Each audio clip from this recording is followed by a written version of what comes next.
Hi, welcome to Rick Snider's Washington. Well, they're getting that old gang back together for the Washington football team. They cut all these guys and then suddenly said, wait, before you leave town, come on back. I've got a practice squad spot for you. This is not unusual.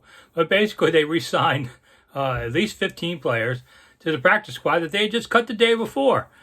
So what does that mean? First off, what does it mean that nobody in the NFL decided they wanted any of Washington's players? And it doesn't really mean much. I mean, they didn't release anybody of real high notes. Say like a Cam Newton, he's going somewhere else.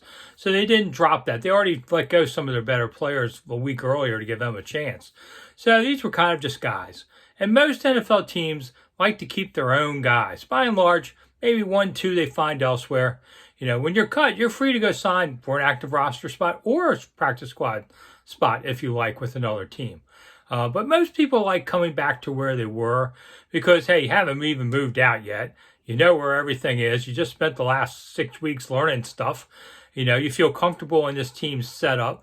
They probably gave you some encouragement of, listen, just work hard and, there may be a chance during the season we bring you up. And you know the system, so you got a bigger head start than if you go somewhere else. All true. So, and, how many times we've seen a lot of players like that.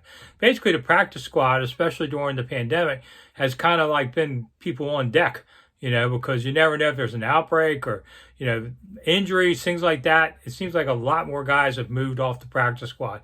And, it's not a bad living, overall. So you're going to make more money than I do a week on practice squad. So that's why most guys tend to stick around the same place and re-sign. And this way, Washington doesn't have to break in new people and teach them the system. It's a win-win for both sides. That's why they do it. So if you're unhappy about they got cut, well, they're still out there, and there's a chance they might play. I'm Rick Snider for Rick Snider's Washington. Thanks for the 2 minutes. I'll see you again soon.